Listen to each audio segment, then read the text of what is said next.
Hello, welcome. Today I'm joined by Sophie Birnie, who's a physiotherapist at a couple of different places, which we'll delve into. But Sophie, how are you doing? Good, thank you. How are you? Good. I'm hoping your dog is going to come in more to He, shot. yes, he is here. He's next to me. What's he So I'm called? sure he will. Otis. Otis. Can you see Otis runs Yes. laugh? There he is. No, very good. So normally I do start where people are from, but because you and I are from the same place, just tell me a bit about like where you're from and how long you lived there for. Yeah, so actually from Southport, like yourself, only up until 5 years ago, was it the week before COVID, moved out of Southport, which was lucky because I think I would have drove my family insane if I would have stayed there. But yeah, Southport from forever for well, I don't want to give all my age away, but yeah, 25 plus years. So yeah, great place. Don't know any different. Obviously played like yourself for Southport for too many years than I care to say, but lovely town, lovely quiet town, and yeah, nice. Yeah, no, it is. Well, I went to Birkdale High, and then so my mum and dad still live in Birkdale, and like loads of my mates are golfers and play at Birkdale or Hillside, but I've never really got into golf. But no, I loved growing up in Southport. It was a great place for it. It's a bit cut off, isn't it, from places? It's not Yes, that easy to get to. yeah. It is a nice place. Like I was at my family saying my mum still lives in Birkdale, and it was good. It was lovely. Like I lived on Farm Road. My mum still does, so I went to that primary school. So it was a Oh, bit you lived on that literally bit on Farnborough yeah, Road. literally. My mum's still there, so like two doors down. So and we always had like my dad's a vet, and we always had loads of like guinea pigs and rabbits, and then we ended up at some point as well. It's just so random, you don't even remember it until you start talking about it. But at times we'd have like signs so people could come and get like guinea pigs and stuff. So we were like known for like the people that had guinea pigs, and then sometimes like the rabbits would escape and get into school, and obviously everyone would love it because it'd be like rabbits moving me from our house. But yeah, it was a nice place. And then I obviously couldn't go to Birkdale, but I went to Ainsdale, which then got shut down whilst I was there. But I had a ball there as well. It was a great school, and then ended up at Mealscott. So it's a bit mad So time. that's just funny about Ainsdale, because yeah, that was really random, wasn't it? Mm. Why did they shut it down? I think it literally started because someone leaked something to the press that it might shut, but it was just turning into a C of E school. But someone's gone, oh, there's big changes at that school. So then people started pulling their kids out, and then it just kind of unraveled from there. So whether or not it was, but that's the kind of sense that everyone got. And then you had like your Formbies and like you bit more prestigious schools that would allow like 10 slots, and then everyone just started pulling it. And then they looked at it and they were saying like, okay, yeah, like it is going to close. So it was crazy. Yeah. It's a shame because I really enjoyed it. Obviously, it wasn't a bit of the school if people had been expelled from others, we would accept. But I really liked it. Like I was always going to go to a mixed school. I always like played football and stuff like Everton in the community on a Friday instead of doing like history and stuff like that. So like, mine was always I was kind of wanted to do that. My sisters, oh, so it's mad actually because all my sisters have actually moved school, including myself. Mine was obviously because my school shut down, but one of my sisters started at Christ King, went to Greenbank. Two, the other two were at Greenbank and went to Ainsdale, and then I started at Ainsdale, and then obviously had to go. So I was always like always been a bit tomboy, so I was always kind of at lunchtimes I'd be playing football and stuff like that. And even though I had a really good group of girl mates and stuff, I just didn't really like just the bitchiness and stuff as like teenagers and stuff. I just liked to do my own thing and just kick people and kick football. So I was always going to go to mixed school. So it's a shame that it shut down. So I really did enjoy it. But then equally, it's like it's horrible when you think about it moving. I think I moved before everyone. So everyone moved in the final month of like from May, but I'd moved in the Feb, so I moved before everyone, and then there was about 30 then came. So it was a bit weird in that everyone had settled that I'd settled, and then everyone came, and then you're trying to like bridge the gap for everyone, and then people are thinking, "Oh, your mates are back now," but then it was fine. But it's actually when you think about it, like it's not ideal, but I get on quite well with everyone, so didn't mind it. Yeah, well, you worked out okay, so it's all right now. We're all right now. So no, because Farnborough's got a really good football reputation. Like Yeah, I played there, but I remember playing a long time ago, playing for them when in that Liverpool Cup. was always Yeah, tricky playing against the Scouse teams. I think they always yeah, wanted it a bit more than yeah, than yeah. everything. It was always quite that. But like for you then growing up there, because it was a mixed school that was really had a really good football background, were you playing football there? No, like mine was like I always tried to get into it and I never actually got it. I never ever got into the teams when it was mixed and stuff. I never did. And I was kind of I got into it about 9. So my friend lived across the road from me and she went to a school in Formby and she was like trying to come to football and I like we would always playing anything and everything like after school and at weekends and stuff. So I was like, yeah, tried it and I was good at it. And then it ended up the teacher that ran this football club, she ended up being a teacher at Farnborough, and then I ended up being in her class, and then kind of carried on from there. So I was a bit late, where I'd always like trial and stuff, but I never quite got in it. I think there was maybe like one girl that ended up being on a football team, later on. But yeah, no, I never actually found, but that was like the one, when you get into like with these, I was always really sporty. You get into anything that you don't really like hockey, but yeah, you're in the team. Yeah, you're in this team. You're like, no, I want to play football, but no one kind of, I never got that at Farnborough. And then I started, I think it was a teacher called Mr. Rourke who was at Farnborough and he was doing like a league in Formby. So I started that and then like, don't it just comes to you naturally? You just have all the confidence, don't you? So then obviously started there and kind of went from them. So it was a little bit later, but not too late. But none of my family are kind of football orientated at all, apart from like my wider family that live in Scotland. My uncle used to play for Stoke, but obviously like everyone just in Southport, like no one. And obviously I've got no brothers. Um, my dad's not into football. He's watched me a lot, but he's not into football at all. So it's kind of when I got into it, it was a bit like, oh, okay, like football boots, shin pads, like what is this? So yeah, no, I never ever did, but then I kind of got into it in a different route and then it kind of carried on from then. But no, I never did. Not that I'm bitter about it, but Yeah, well, Mr. Rourke, he was my PE teacher there as well, and he ran oh all the teams, and he's still around, isn't he? I actually yeah, searched him not long ago in foot. I think he's in yeah, Formby doing stuff. yeah, yeah, Yeah, yeah, that's God, where that's I used to crazy, go every isn't it? Saturday. Yeah. Yeah, no, yeah, he was really good. So, yeah, no, I remember it quite vividly, really. And so, in terms, you've seen how much women's football has moved on recently in the last maybe 10 years or so. Like, what was it like when you were growing up then, in terms of just acceptance and Yeah. options to play? Yeah, it was mad. So I obviously up until like 2 years ago, I had the same football manager. So he was amazing. Noel, he had him since I was 9, 10, played every year. So he was very good in that he would try and make it as inclusive as he could. But so like I lived around the corner from it. Our home games were at Car Lane. And obviously the fellas would play and you weren't even allowed to use the toilets when I started. So like you literally, if you needed to go, you had to be drove back home or quickly go back home. So it was just like so different that it's like why like fair enough getting changed because obviously you're younger come in your kit and stuff anyway, but you couldn't even go to the toilet, like females were not allowed, kids and that were not allowed in. So it's so good to see it. Like I've got a lot of like my friends and colleagues that have got like daughters now that like will still come and watch if we have a game at Haygap and stuff and they're going through it and there's just so much more opportunity and it's amazing because it was so different. Like it just wasn't really a thing at all. Um, Kits, everything, there's nothing geared for it. A lot of it from mine, in which I'm really lucky and like grateful for, was just that I had a good manager that would.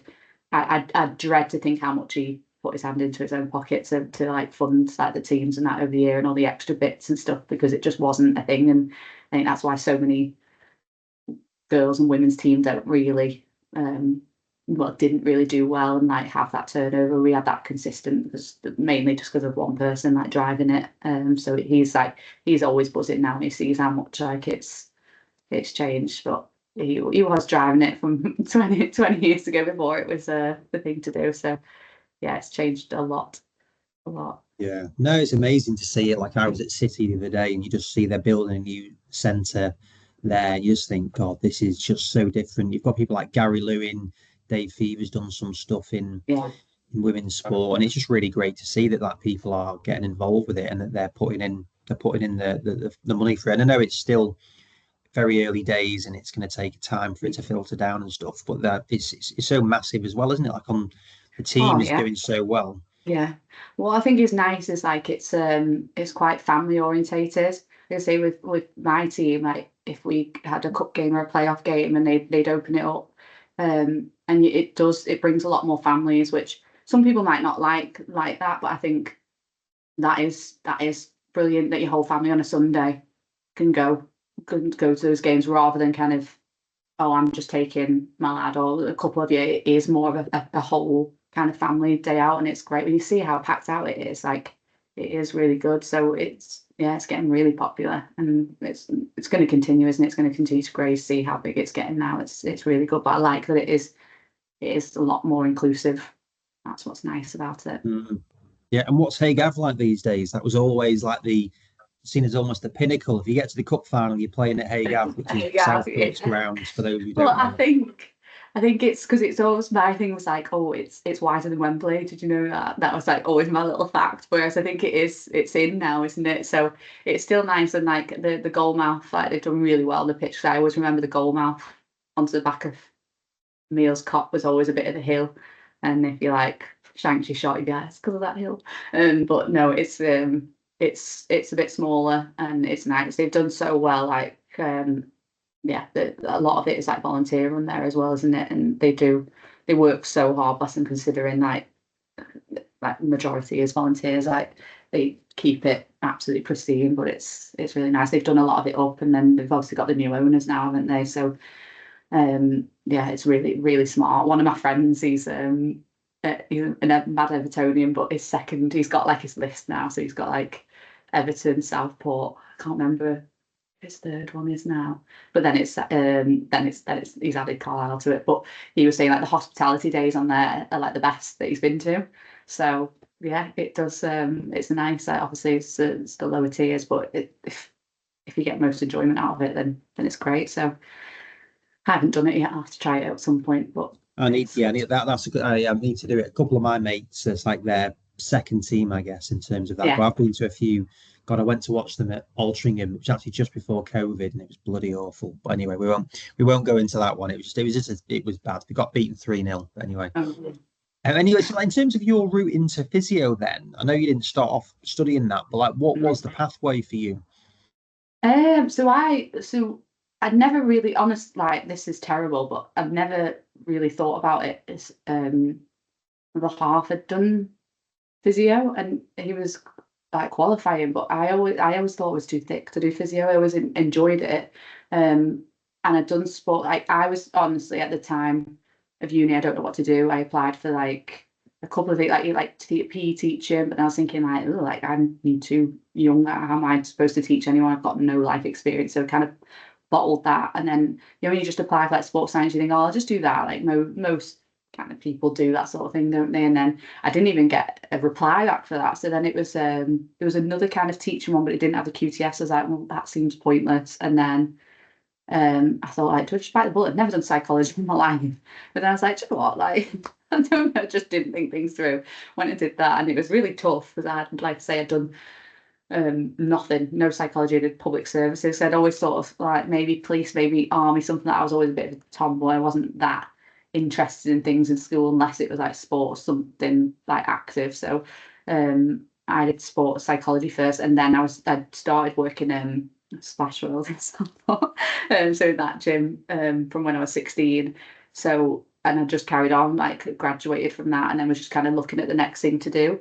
And then I was going to do ODP, like working in theatres. And then like the day before, I was playing football and I did my MCL.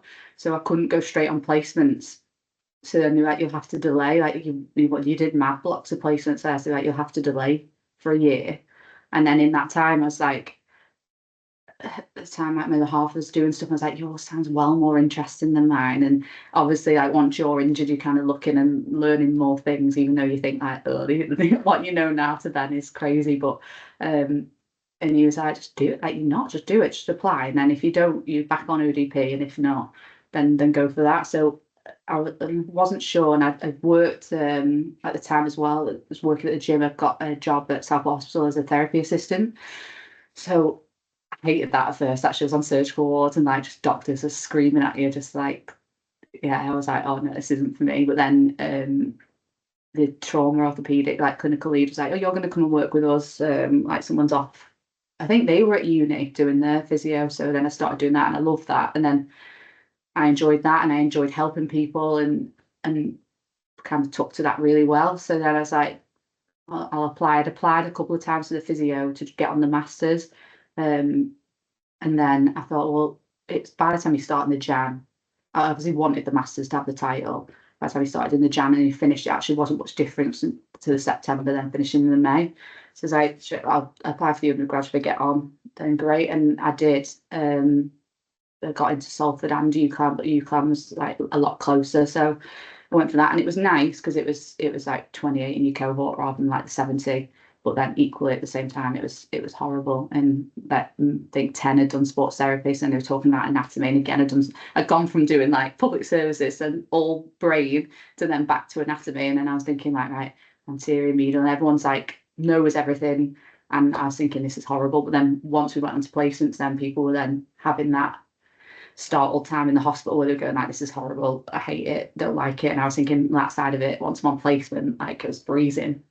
So yeah, it was a strange one really, where I didn't really plan it, and I was thinking far too stupid to go onto it. But then it's mad how everyone's like, no, just get through it. It does start to get easier, and then it does just start to click in place once you're on placement, instead of then being like, right, okay, so that's the front, that's the side, that's the, and then it just becomes. So then yeah, went through that, and then got, like I say, loved the hospital, loved the NHS placements, but also loved football. And in my third year, Blackburn Rovers was an option for a placement, so I applied for that and interviewed for that. So we did like 3 long days in the hospital, and then 2 days a week at Blackburn. And then you carried on that. You didn't have to, but carried on that throughout the season for continuity. And then so always kind of had that. And then once I graduated, I thought, I'm not working at Southport. I've been there too long, been a TA. Mainly, I think like you're kind of seen as a TA, but equally I wanted to be at a hospital that had kind of more. I know Southport did have the spinal unit at the time, which was good.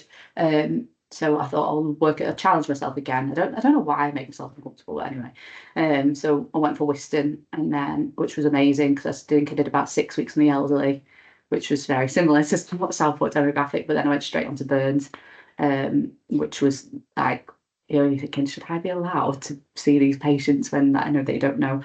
But yeah, just newly qualified. It was amazing. And then Blackburn got in touch, and then were like, do you want to come and do it? And I thought, if I don't do it now, but it is a little bit less money, isn't it, than the NHS, and a lot more antisocial. So if I don't do it now, I get used to a wage and I won't do it. So when I did that, and then yeah, just kind of carried on and been doing bits between ever since. So did you come across Russ Perkins at the hospital?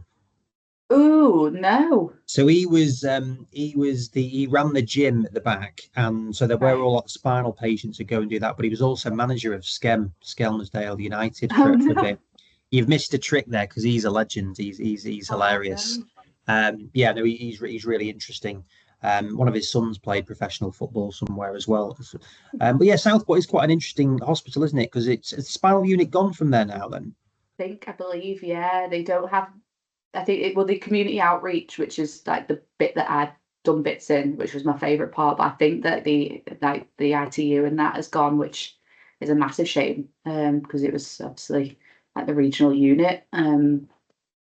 Yeah, so I don't know the ins and outs, but I believe like it has, which is a massive shame. But the community stuff is still there, and they're like based in the hospital, and then based at like Dragon. Well, I don't know what it's called now. What was Dragons on the front, but that's still really good place to go. Everyone wants to go and do the rehab there. It's really good. But yeah, it's a shame because that was the one thing that I wanted to work at that hospital for. But it's a shame. But this whole under now, like with Whiston, isn't it? It's all gone to a bigger trust, which should be better overall, and that different patients it might not just be like the kind of demographic of Southport just here, and you might get more sporting injuries as well, and kind of have a bit more of a holistic work environment. But yeah, it's a shame about the spinal. Yeah, it's Tony Jones, and if you know Tony, who's at Liverpool now, but he's like he was I grew up playing basketball with Tony. Like he was a little bit older than me, but he was a great lad and is doing really well with what he's doing. Um, Yeah. but like, how helpful was the psychology aspect and the fact of working in the NHS? Because there's a lot said now about the placement. It's really difficult to get a job. There's like 20 jobs for 3,000 graduates. So Yeah. how helpful did you find the NHS part for you? I think the NHS, I think working in it really helped. It's just that different. I don't know, like even though it's physio, it's still completely different. A lot of hospital work is like your discharge planning and that whole holistic approach to like patients' care. And I know you have that in football as well, but a lot of it is kind of getting family on board. So I think it definitely helped in some ways, but then I think also my personality as well in keeping with that. Like I didn't go and sit with families and say like, oh, I'm utilizing like this psychological practice that I learned about. But I think it does kind of it just makes you have more of an awareness, I would say. But the NHS definitely helped doing it before kind of being a physio, in that you just have that etiquette is built with like staff and just knowing just simple things like knowing where like the pajamas drawer is or knowing like roughly where it might be. So then if someone like is desperate for the toilet and then you go, right, they've got nothing on, you just go and get it rather than being like that person that's like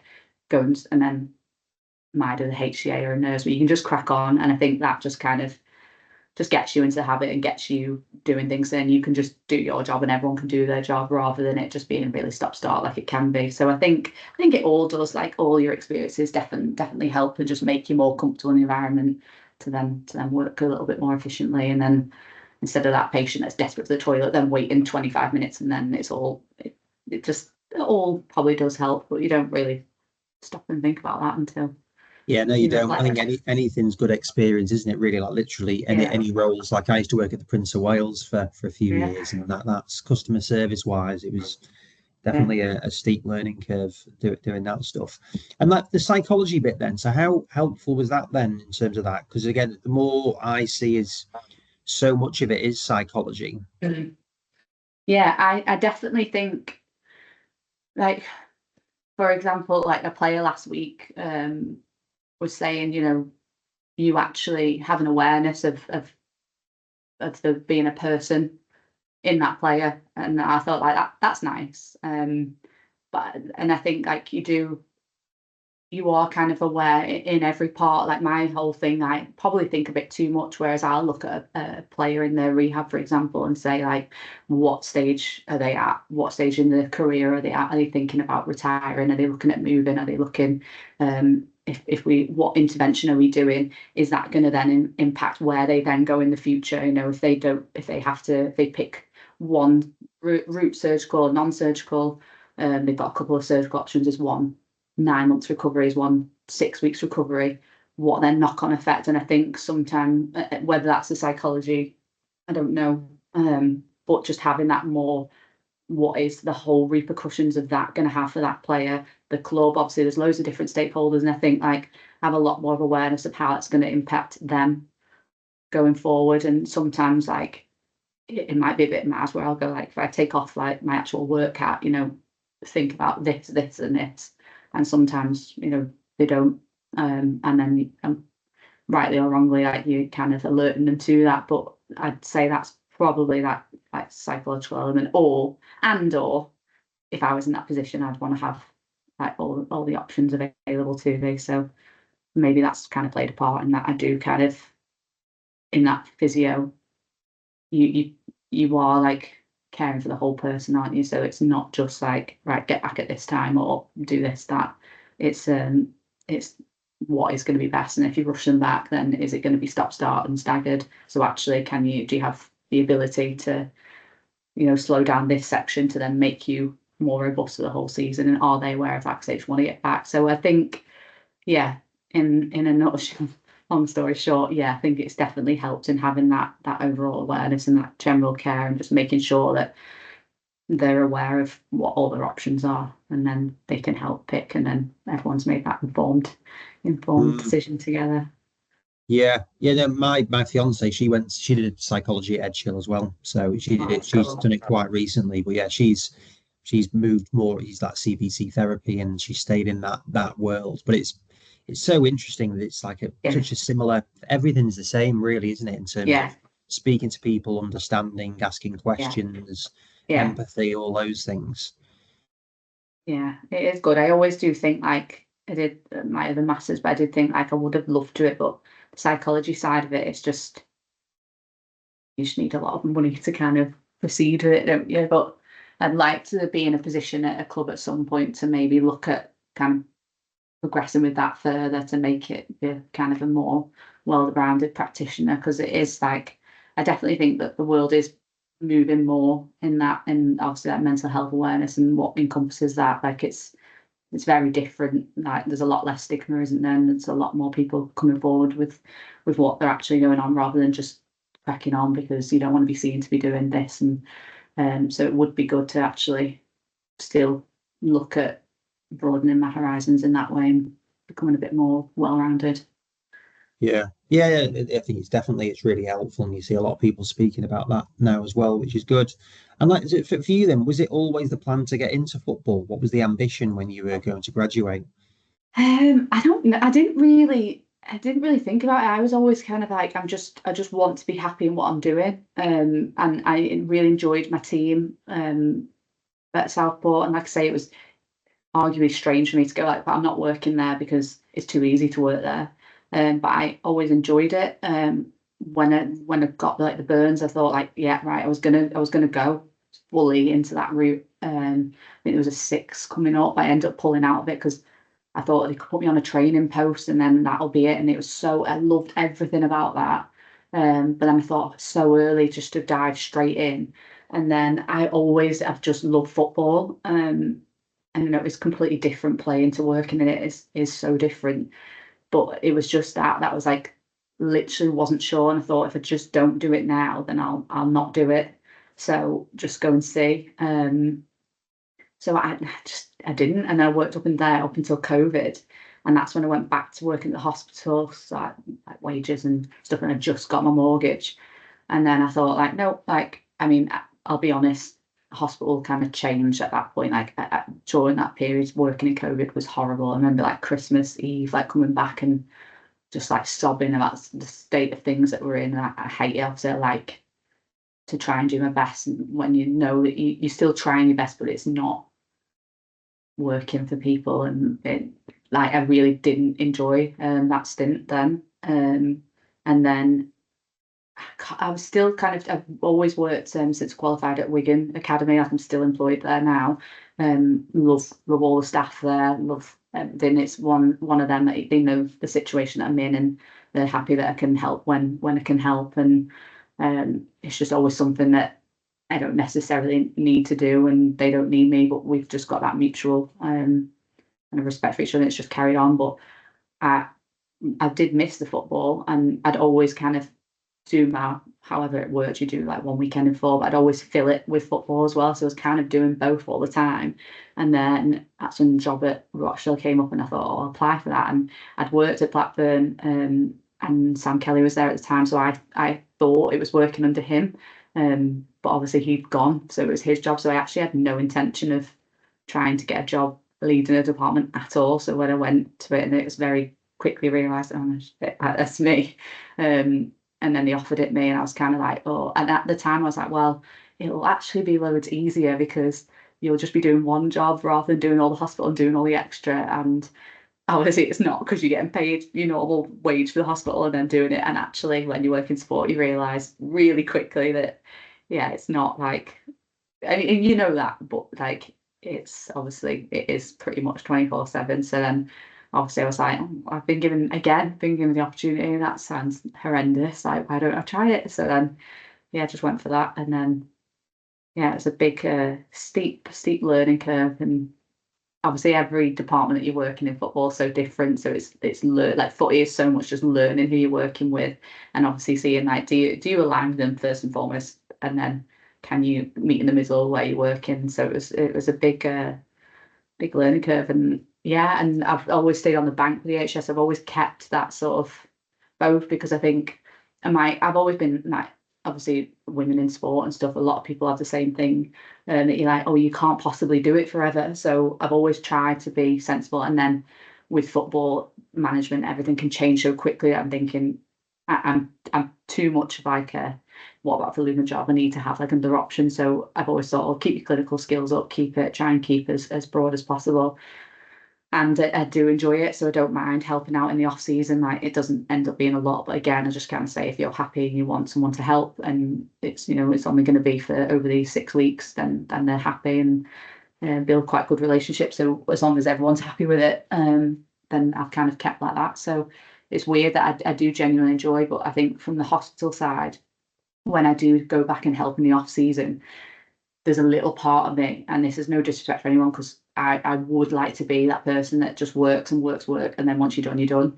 And I'm not saying that's what they do, but seeing the same people kind of going in, putting a uniform on, I think it's been another year for me, and I think you're doing the same thing. And arguably, football is the same thing, but it's not. And there's that little part of me that's like, I'm not sure whether I'm still ready to be able to just do that same, putting your tunic on every day and like, here's your caseload. I know it's different patients, so it's completely different, but there's just that little part. But yeah, I didn't have any intention, and I genuinely like both and love both. But the football side of it is like, I remember when I came out of it, for the first, so once I finished Rochdale again, I went into that and I was like, I had cushy 4 long days EHS, like not going to do it.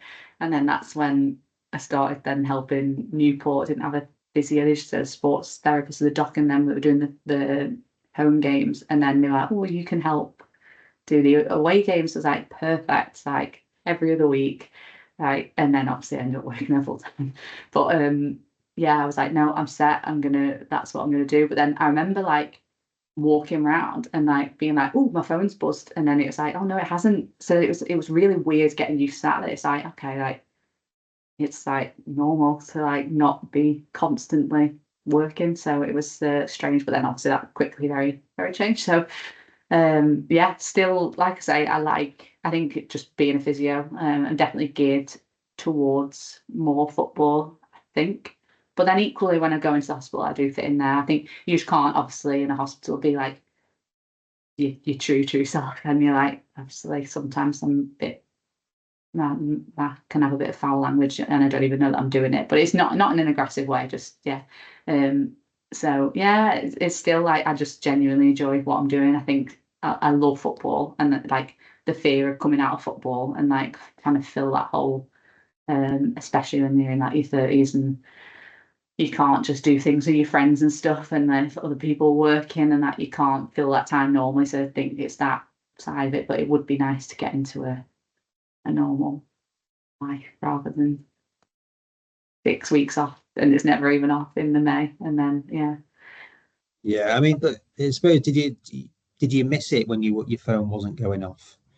Yeah, I think it was just strange. I think there's half who's still doing it. So then there was that, you can't then plan your weekends, and then you kind of like, oh, like, you know, obviously you can't discuss things in detail, but you kind of like, you've got that like, oh, I do miss that. And it was just strange. It's just strange, even though it's probably not good. You should be able to like, I still do it now. I'm like, no, Joe, what, turn off your phone at 10:30, but you don't. Obviously, you have things going all the time, people's partners expecting stuff like that. So you always, I just think, if I have a little glance, like it's fine, it's probably not. But yeah, I think I probably did miss it. Yeah. Say it was difficult because another half was doing the same. So it's not like, okay, we're going to plan this weekend, we're going to do this. Like you then either going to watch the team or you're just trying to fill that thing that you're so used to doing. So it was strange.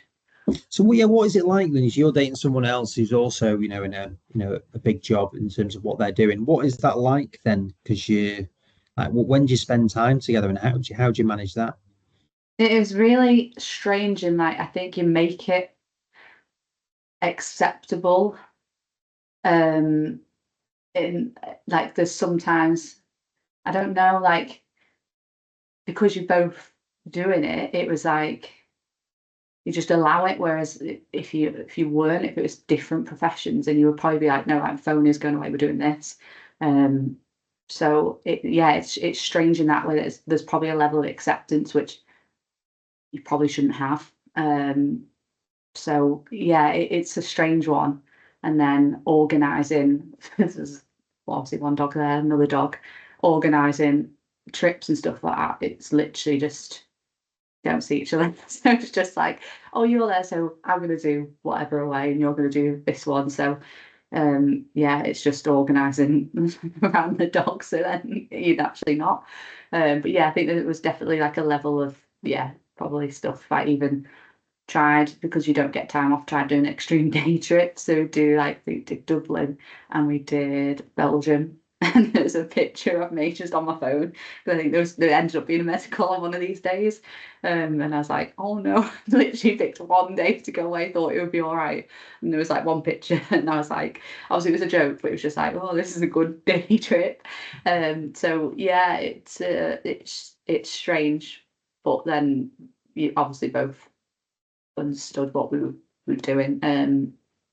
So and then you just get used to it. And then it's just like, yeah, see you in May. Yeah, I mean, I guess maybe that's does contribute to it being healthy as well, and it does work on it as well. It's probably yeah, because it's always you're frustrated at one or other the other one for working in anything. I know Gabby's always given me loads of stick, but you never switch off from it. But yeah, so maybe it does help in fact that you actually just understand it and it's like yeah, well, Yeah, yeah. I how long think have you guys it's been one together for? 16 years. Oh God, well that's yeah, there you go. It's definitely working. There we go. That's fine. Yeah, crazy. Yeah. And then in terms of like you mentioned that in terms of going into a team, what is it like as a very basic question, but a woman going into work in a team is like you're the front line physio, you're running the show. What is it like just from I know you said about the language and stuff, but we know what the locker room's like in these places. I think I think one thing that has been beneficial is that I've gone in as the lead physio. So I think a lot of that takes away from being that extra person that's like, oh, there's a girl that's coming and she's just helping. And I don't know. I think because I went in as the head physio, you have a little bit more respect there. Obviously, you don't.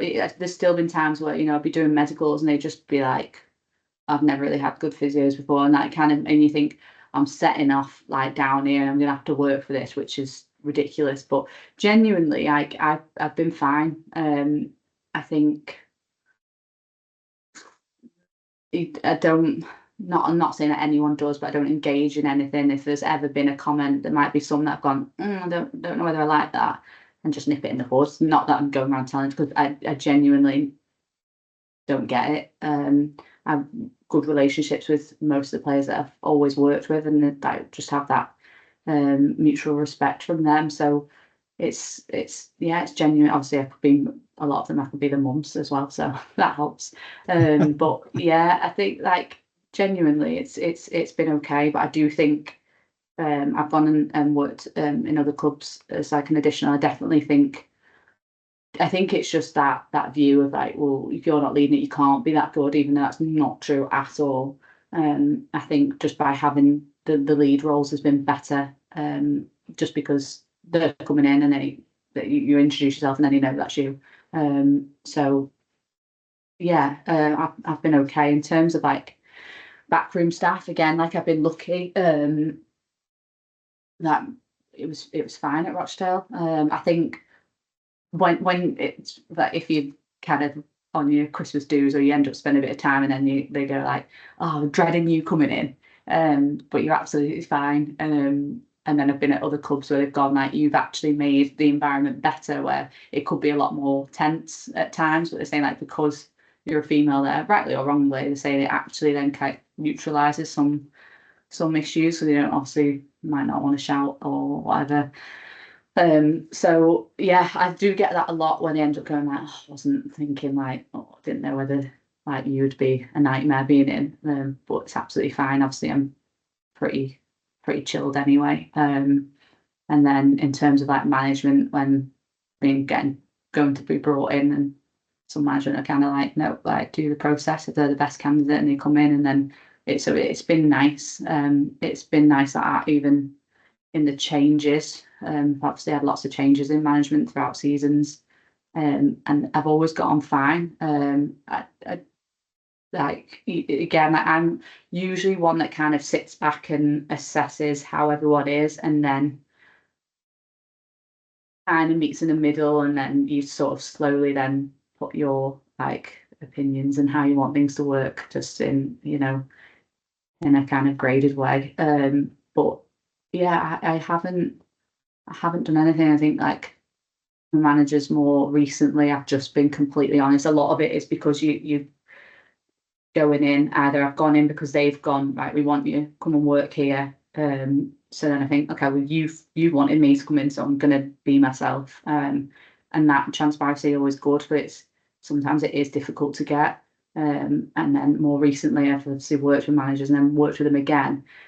And then because of the situation you're in, it's like, right, here's the situation. I'm going to be completely honest, and then that honesty is carried on, and it ends up just being like the best relationship. So I think like now, if I was to move on in the future and different things to happen, I'm just going to keep that. In that sometimes I feel like I've turned into a bit of a not a horrible person, but like I definitely feel like I've changed in that sort of way. And that's like, no, do you know what? Just say it. Just be honest.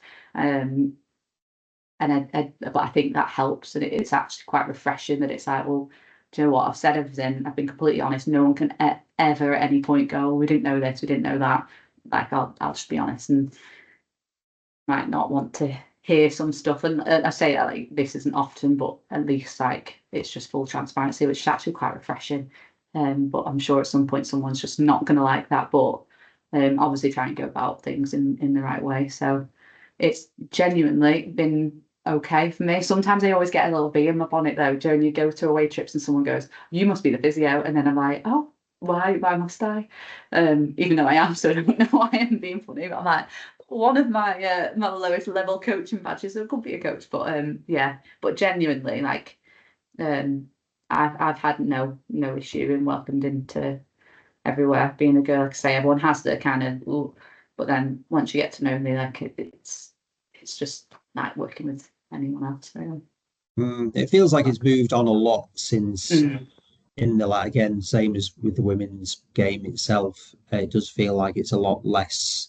That it's, I mean, it is ridiculous, but I know that having spoken with previous in the past, it's just like, oh yeah, we don't want the distraction or any sort of those things. But you would hope that you'd be able to move past it, which it seems like it is anyway.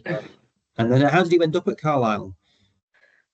So I was at Newport, so I come out, I was doing those 4 cushy long days in the NHS and was like gonna love life, gonna like try all my new goals for running and stuff like that. And then obviously you get to know managers from just being around it. And Newport were obviously looking for someone, and I was like, I'm not obviously gonna do that. And then the first game rolled around, I think it was Aki. Yeah, they were staying at Bolton, so it was like, fine, come and like do the game. And I'd met them in Sheffield, and I'm like, I'm not obviously gonna do this. And then for that, I'll happily help you with your Northwest away game. So I was like, brilliant. And then I ended up like covering them, did like crew and stuff, and then obviously the gaffer was really good, and that he was probably the first manager that was like go out of his way to always text after and be like, it's like you've been with this group for years, like you get on, you've settled in, it's it's ridiculous, I would really love to get you on board. So I ended up there first, helping them out, and then obviously couldn't I was traveling up and down to Newport all the time, and it was crazy. So at the end of the season, like the manager had a good relationship with him, and obviously he was going to end up departing. So I applied for everything. And Carlisle was my first interview. And I remember, this is terrible, but I remember driving to the interview and I thought, bring my paddleboard, I'll go and like make a day of it. And I remember driving going like, oh, I'm not doing this every day. Like the journey's fine, going north, like it's dead, but it's still an hour and a half of just, well, it's 95 miles just straight down that motorway. So I remember thinking like, oh no. And then obviously went for the interview, it went really well. And obviously they had the new owners from like this was in the summer from the January, obviously just relegated from League One, with the ambitions to go back up. Like the gym, the facilities and that are really good. And obviously good people around the club. So it was quite like I really liked it, and it was kind of like, oh, like can I do it? Because obviously living where I live and wasn't going to move. But yeah, they offered it me, and I think I'd I'd interviewed for crew the year before and I hadn't got that, and I thought that interview went really well. So I had that one booked the week after, and in looking at it demographically, that would have been the wiser choice. But because I hadn't got it, I thought I'm not going to do it. These seemed really good club, bit far, but good ambitions. All the values kind of aligned with mine. So I didn't want to turn that down and then potentially not get another one just because of like the demographics. So yeah, went for that. And then obviously the season unfortunately didn't go as well as we wanted, but starting afresh now from this season, so it should be good. But yeah, ended up like a previous season in football with just three managers in one season. So it's part of me is like, oh, is it me? Am I the bad omen? But again, it's all good, and it just helps you stay on your toes, really, working with loads of different people all the time. It's Yeah, and in terms of interesting. like when you say the values of the club, then so like how does that come up in an interview? I think it's just, you obviously are looking at it, what they stand for, what they want in the success, in the way that they go about their ambitions, and that they want people to be resilient, tough, so that sort of thing. And like all my kind of like the things I do kind of out of football and running, and like the things that I kind of achieve, you get a feel for that. And that is obviously sometimes people document what their ambitions are and what they want, but it doesn't always kind of come up like that. So yeah, that's what they wanted, that kind of resilience, ambition, determination. So it all kind of fit in. You get that vibe when you're thinking, can I sit and work? Something I've had interviews and stuff before, and I think like, oh, we're not going to be for each other. I'm very honest and have no ego, and I'm always like keen to learn. But sometimes you get a vibe of people like, you would put me in my shell, and I actually wouldn't get that. So, and equally for them, they've got to have it was right for them. So it was nice, and that it was all the values were the same. So like I say, it didn't work out like that, but you could see that that's what we were trying to do. Yeah, no, it's definitely important, isn't it, having it both ways? It's otherwise Yeah. it's just you've got no chance. And then also in terms like you mentioned earlier on, and pick up on it, but in terms of you said you felt too thick to do physio. So like what made you feel like that? Because I think that is it's something I think it's really interesting that it's very academically driven, isn't it, in terms of that. So like what point were you thinking I'd love to do that, but I can't do it, or how did that happen? Just all throughout, like in school, like obviously did well at PE, randomly took on drama because my school shut down. I randomly did like drama and never done that before, and I ended up getting a B in that. But I like that sort of practical stuff, like maths and stuff. Like I can get there in the end, but I'm terrible at it. Like I'd look at like paramedics and police, like going into the police and stuff, but when it would have like maths and stuff like that, like a really, unless it that sort of found out is obviously if it's meaningful, then I'm interested in it. But when it's got no interest to me, and I don't see how it's relevant, my brain just kind of doesn't want to know. But I don't know. Like I liked what I liked, and it made sense when I look at it now, and I think, but you would have enjoyed it, so of course you would have got it. But at the time, God, there was so many times coming back in that first few months of uni where I could say like, I'm just trying to get like what is anterior, what is medial, and then okay, so that's that, okay, and then okay, so it's the inside. Whereas like, because people already had that, I was thinking, no, like wait, they would have been like this at some point, so just chill out a little bit. But it was really hard. Like I kind of learn a lot more, because it's changed so much now. You have all like the screens and like the bodies on that you can like dissect, and it's crazy. But obviously I was very much like on YouTube, like learning everything like that kind of way, that someone just stood up in front of me, like I wouldn't take it in, and I kind of get distracted where someone would go like, yeah, I know the answer, I know the answer, and I go like, whoa, like how did you get there? So I still throughout it was only probably, like I say, until I got onto placement, and it'd go, okay, this all starts to click. And I'd say like I found more of like the neuro side of it a lot easier than, your your your gases, your blood gases. So it's just, you just kind of got to things quicker in some aspects and slower in that, and then just kind of going like, it's fine, it's fine. You will get there, it will even out. And then I was a lot more comfortable on placement to then solidify that learning. But I obviously like being able to put everything into context rather than it just being learning things isolated, and that's how I found it so difficult. But again, I think I like to challenge myself. So it's like, you know what, if it doesn't work out, it doesn't. But and a lot of that would just be like, just you're fine. When you work with patients, they like you like them, you get good outcomes. So you just need to keep trying to get that basis behind you to get there really. But yeah, still like it's crazy, even though I've been qualified for years now. It's still like there's still so much to learn all the time, but it's quite nice to be able to keep coming back to that. But yeah, still feel like I'm not a typical physio, and that's obviously degrading myself rather than people that are actual physio. Oh, we've got another dog. Um, so I yeah, I don't feel like I'm a typical physio in that I'm not. I'll still never be that really book smart, intelligent person. But then I think practically I'm good, and then I'm good with people. So I think overall I might get to know a patient better and get better outcomes because I've built um that relationship with them. So I think all in all, like I tell myself that's how it'll work out better overall, because I've looked at the holistic thing, whereas I might not be the most book smart, but I do think I'm all right at my job.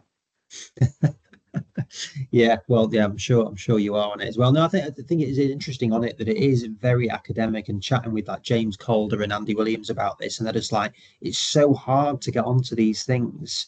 And Ian Beasley said he came to it late, and it's so hard to get onto these courses, and yet people actually mature at different Mm. ways. There's loads of other those softer skills, real skills, whatever you want to call them, that are really helpful. But the academic side. So, what do you think about that as a for the profession of physio, and like even for sports therapists, sports rehabbers? We've recruited a lot of those, and they've been great, but they couldn't get onto the physio bit.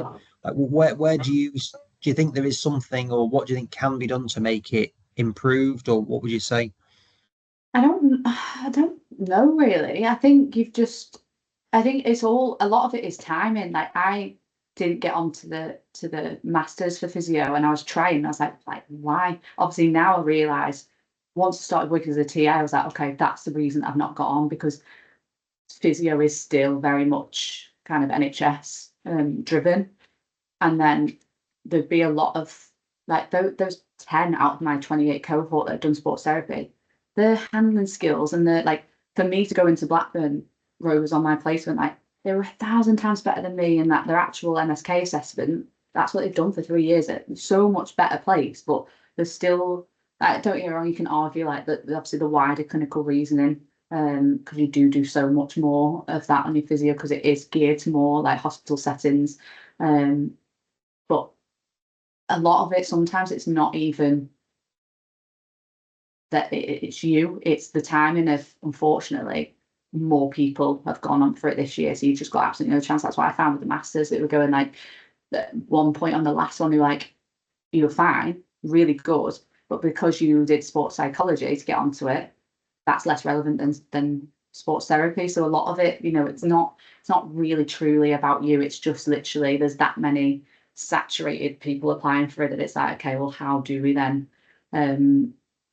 like decide who goes on these courses? You also have, like, I've helped a fair few players get on the physio course with the PFA, so you have certain amount ring fence for the kind of different different people going in different pathways. So I think it's just persevering, and it's like I've been there when I was trying to get on the masters for years and stuff like that. That it's like you just it just drains you, but you've just got to kind of keep persevering. And not that I'm one of them people that are like, what will be, but you know, it will end up, and it tends to be at the point where you're like, okay, like with me, I was like, okay, well, I'll do the undergrad, I won't get on that either, and then it does work out. But I think you've just got to try and sell yourself in the aspects and the knowledge that you've got already, but then have that awareness of like, okay, well, what are you looking for? Because I've got this nailed down, that's fine. What is the if it's sports therapy, what is that sort of wider neuro kind of clinical reasoning? That when I've had like students that'll be like, okay, we're talking about the bike, okay, they've got like gripey back pain, and it was very much MSK, but it's like actually, you know, it was the kidneys and it was an endurance, so it's that sort of why. So I'd say then focus on what is the gaps in knowledge that you have, and just even if it's obviously a gap in knowledge for a reason, but having that awareness of that's what it is. So I want to learn more about this and I want to solidify my learning. But again, a lot of it is sometimes it's not even down to you, it's just down to the timing of who's applied and what's gone on there. But I think you've just got to be open to always continuously learning, because I think people appreciate that you do have gaps in knowledge, rather than being like, yeah, no, I'm the best and I'll do this and this. And sometimes you get a lot of people end up, because it's frustrating, because it was one conversation I had. I was looking at kind of sports therapy, and it was one person that said like, do you know what, better MSK skills, everything is better. We've been saying that they'll get this like more professional registration, but they've been saying it for 20 years. So if you don't want to take that risk, then don't. And that was one conversation. And I speak to other students that I have now that saying like, well, I've had that conversation, but it's the opposite. And they're saying like, it's definitely changing. So I was selfish in that I was like, well, I'm going to do this route sooner because I don't want to end up trying and then end up having to go back to it.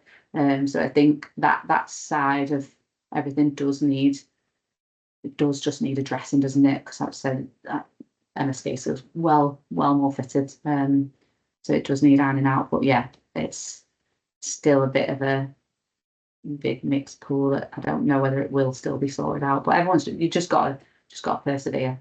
That's all I'd say. Yeah. Yeah, I think it's good advice, isn't it? I think ultimately there's massive opportunities in anything that you're doing, and looking for that rather than the things that are wrong with it is always going to help you rather than just than anything else. It gives you different opportunities. So no, look, I really appreciate you sharing. It's great to see another Sandgrounder on here as well. So it's that's really good, and good luck with the football, both in terms of playing and physioing. And yeah, we'll have to catch up in Birkdale at some point. Yes, sounds good. Thank you for As you having know, yeah, me. the Southport VIP, isn't it? That's what we said. Yes, yeah, let's do it. Let's try and get one on a day that Carlisle's not playing. And I think we've got loads of Wednesday games this year, so it probably end up working out for like a Tuesday or something maybe. Sounds good. Brilliant. All right. Thank you very much, Sophie. Nice one.